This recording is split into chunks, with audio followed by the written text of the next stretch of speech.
Okay. All Now, right. Yeah. All right.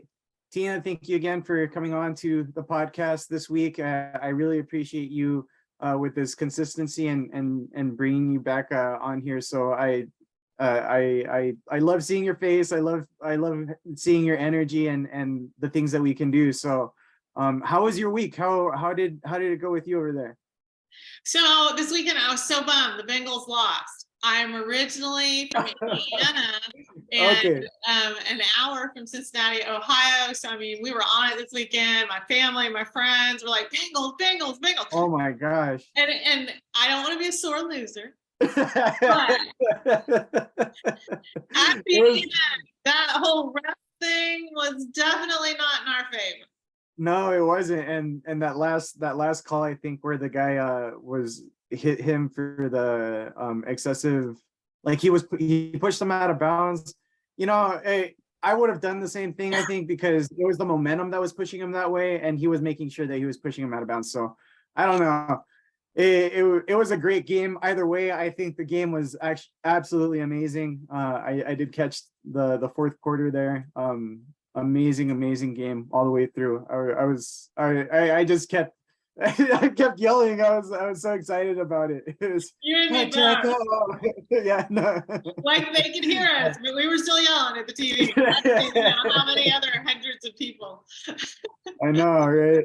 Yeah. So I was thinking about some of the stuff we talked about last week too. You presenting yourself as an individual that has a lot of experience with relationships with your husband, for example, and in what you've gone through, that very particular type of scenario that maybe other people aren't really informed about or are in but don't necessarily know what to do, kind of thing.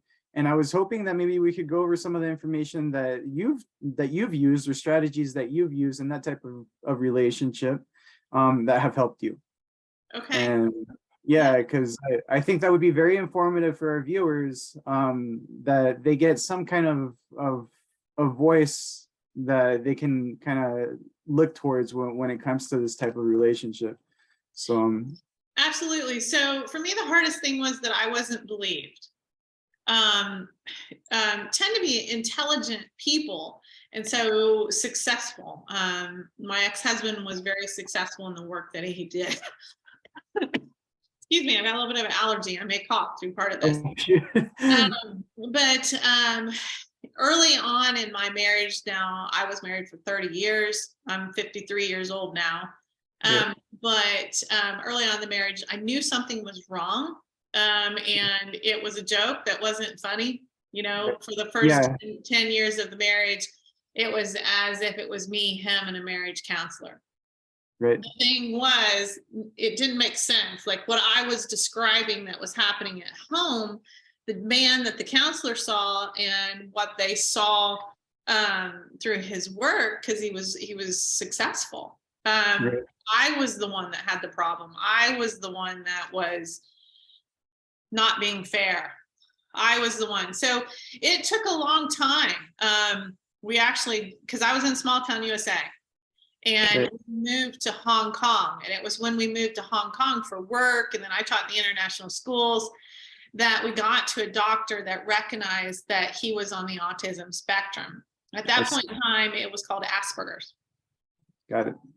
But there was I actually have the book right here. This book, it's 22 things a woman must know if she loves a man with Asperger's syndrome. Now, this has been around a long time. Wow. But when I read this book, it's a very quick read. And in the beginning of it, it talked about me. It talked about the type of woman or the type of person that tends to pick this type of man and the dynamics of the relationship. Yeah. Now, that's why I suggest this book. And Absolutely. literally, it's the first chapter, first few pages. Then it goes into where the information is presented in such a way that the Again, neurotypical individual kind of ends up making all the allowances for the person that is on the spectrum. And we don't have to do that anymore.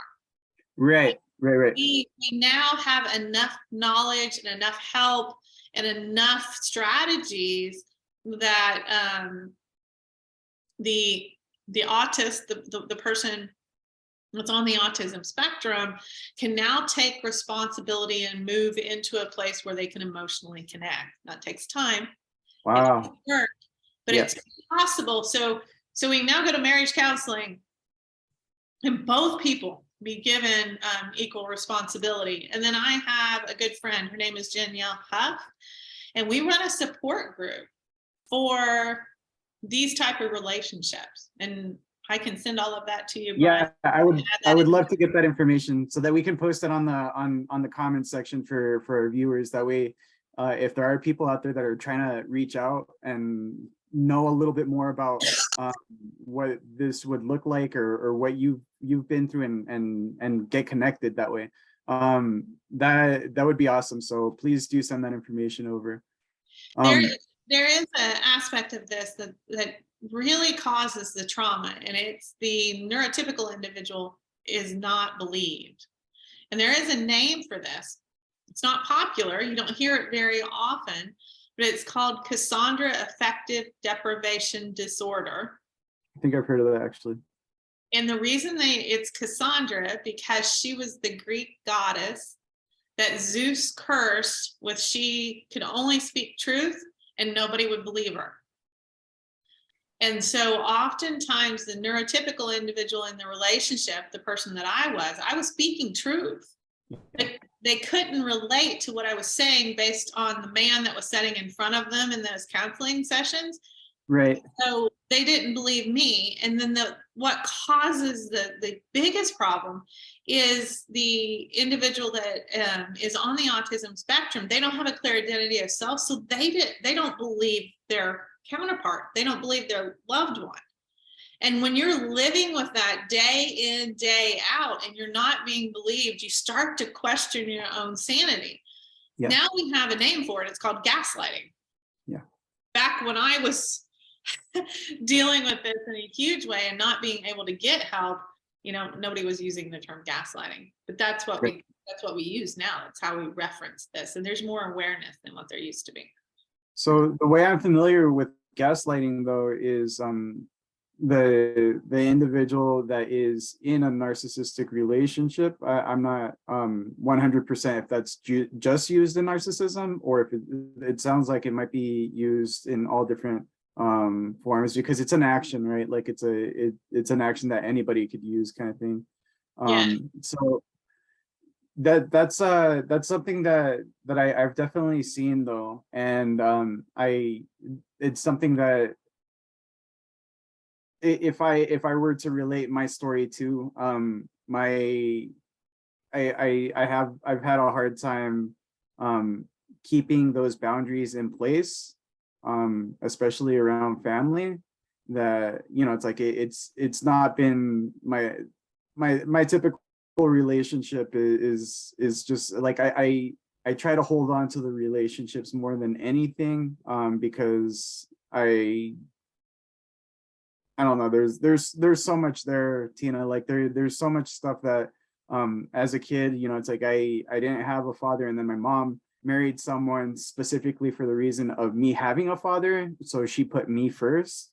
And then I try to keep that relationship between them. It wasn't working, obviously, because my dad was a womanizer, and he basically pushed her out, but wanted to keep her at the same time because of me. And so there was a lot of conflict there. And then my mom finally married someone else, like after she got divorced, someone that she had a personal attraction to. It's like finally she was able to prioritize herself. So my relationship with my mom has been very complicated as well.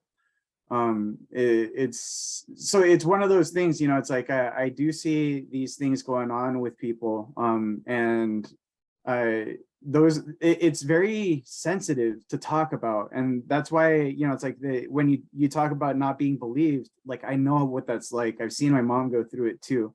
Yeah. So I know exactly what you're referring to in that case. And thank you for voicing this stuff out too. Being vulnerable in front of people isn't easy. So Sure. Well, it's a I want superpower. I want to help. I don't want people to go through what I went through, and I want something good to come of what I went through.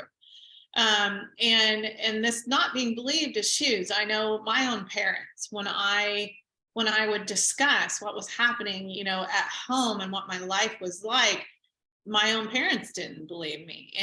And my children are adults now, Yeah. but they're like you. When they finally got old enough, I could start to talk about this, and it was my own children Yeah. that actually gave me the confidence, because they didn't talk about it like what you and I do, but I could talk about things that were happening, and they'd be like, well, yeah, mom, Yeah. that really is happening. That really is. And it's so unfair, Brian, for both, It is. because even like you referenced the I assume it's your dad or your stepdad, that he was a womanizer. Yeah. Oftentimes you see when somebody doesn't have a clear identity of self, that they need that constant affirmation, and sadly it can get done, and it can be acted out in some really negative ways. So even the person that's doing the gaslighting, or even the person that's the womanizer, they're still a victim. Yeah. Now if you're Weird. Yeah. if you're on the other side of that, it's very hard to see them as the victim. Yeah. Trust me. Yeah. No, I Very, know. No, very. and that's absolutely true. And you talk about like being on the other side of it too, but I recognize this as like from the standpoint of being the child. And that's what I'm dealing with more than anything with certain relationships right now, like really healing that inner child, really talking towards the inner child before these things happen, kind of thing, and what the image was then, and what changed. So it's for me, like I took a position that didn't belong to me. So like I feel like I there was some parentification that occurred. It's like I was emotional support for the longest time because I was the only person that both parties could talk to. And then I try to cater to both parties, and it was a mess. It was a mess. And Well, I had a great, yeah, when we're I had a little, great, yeah. when we're little and we're put into those type of situations, we really turn into superheroes. We Yeah. really do. I mean, if you look at when we're little and what we take care of and what we try to make up for and who we try to become to care for and love our parents and be there for them, I mean, we really are superheroes. However, Yeah. it's also how trauma can exist, and it's how people pleasing and stress, Yeah. and all the stuff, that when we become adults, we need to let go of those roles. We need to actually internalize what happened. And like, I love what you said, we have to go back as the adult that we are now, that survived whatever we were dealing with, Right. and look at it from the adult now. Me at 53, there are still times I need to go back and take care of my little girl, and step in and go, okay, 53-year-old Tina has got this, and I'm going to pull you up close, and I'm going to hug you, and I got you. It's so You're good. okay. That You is so don't have to good. deal with all that. So Yeah, yeah, that is so I good. hear you. I love the way that you said that. And that's the hardest part, I think, that this quality of confidence. It's like this quality of just like of belief in oneself, because that's definitely something that I see. I see those close relationships that were affected um struggle in more than anything. It's like that quality of trust. It's like there is no trust. It got to the point for me that I would say something, and it didn't matter what side I was on, I was just immediately just pushed away.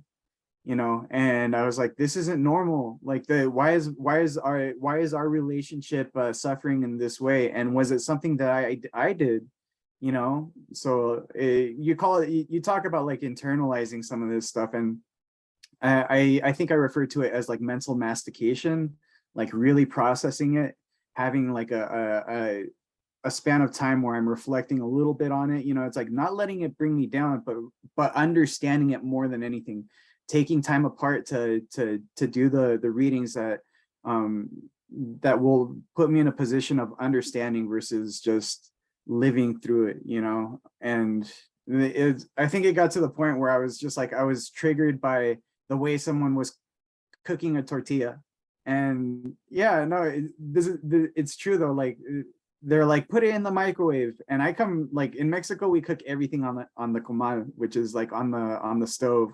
So if it doesn't have that like flavor to it, like it doesn't taste the same and it doesn't feel like home. And so like when those things were coming up and I was being triggered by them, I was just like, maybe I got to work on myself here, you know? Yeah, that self-love is so important. I know it's something that I work on.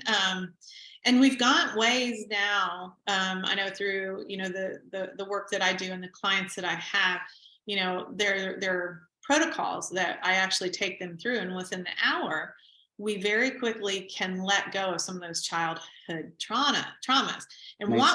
when we talk about internalizing, what we're actually internalizing is what we did when we were young, what happened, but we're looking at it from the now.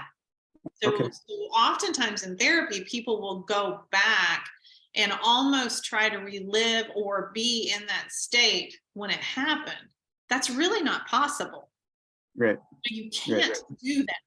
So when I'm with the client, I'll say, okay, now, you know, now there's a whole process I take them through, but it takes about an hour.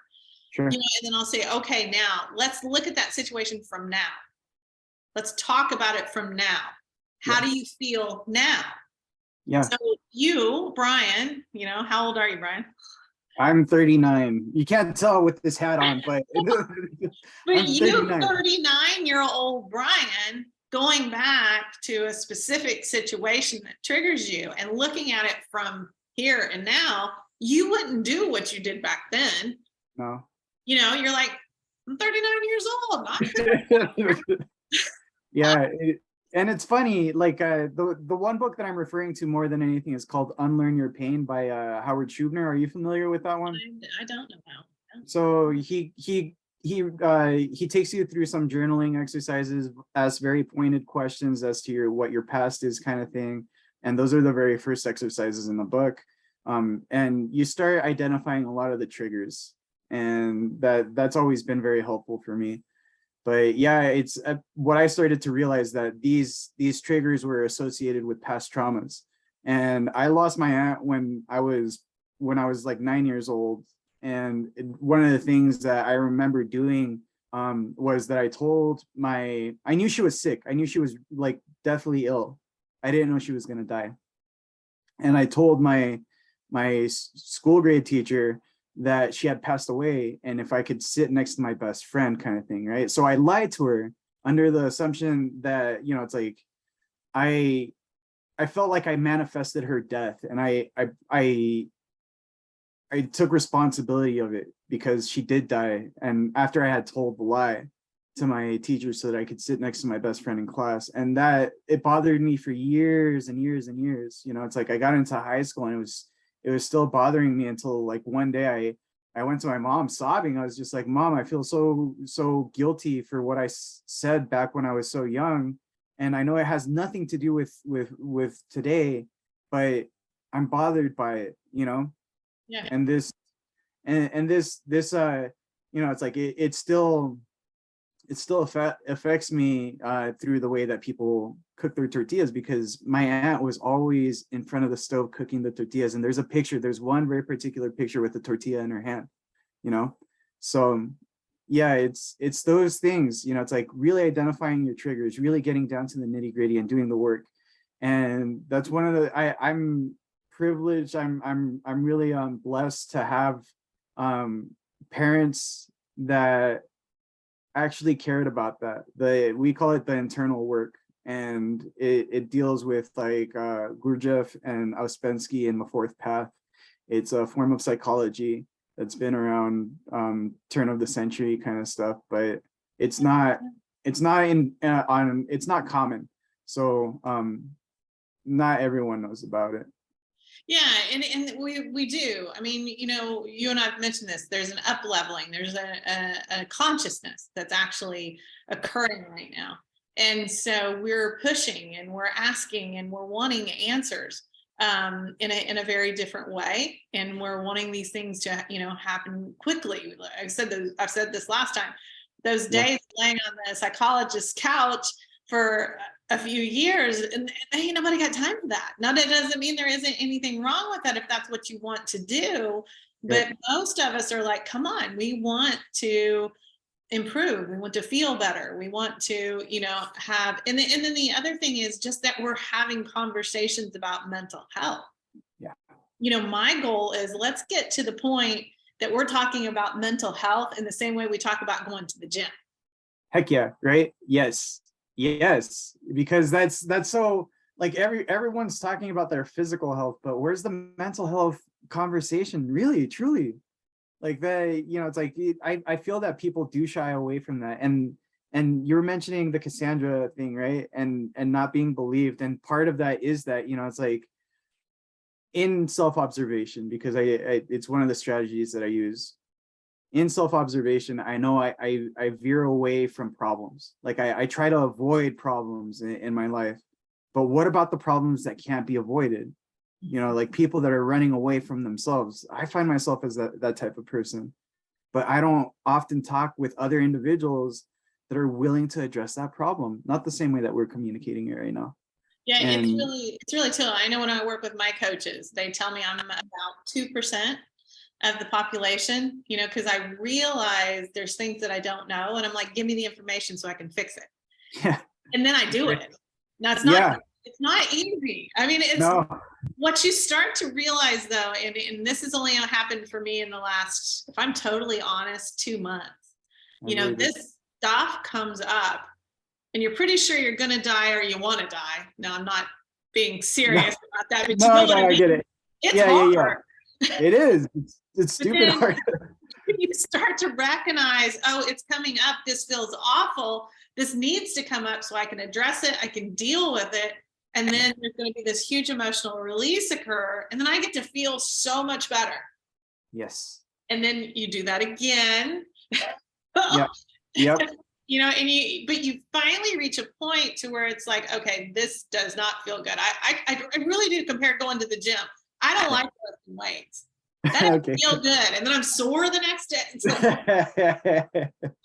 For sure. I Yeah. like the way I look, in Yes. my dress after I've done that. So mental health, it's the same thing. Yeah, exactly. You gotta work those muscles out, those brain muscles. And it's one of those things too where I feel that if you neglect it, you push further away from your goal. Are you still there? I am. Can you still hear me?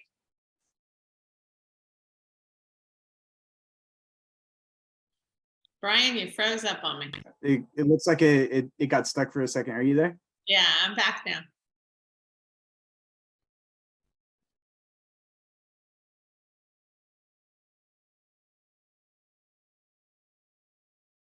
Brian, you're frozen.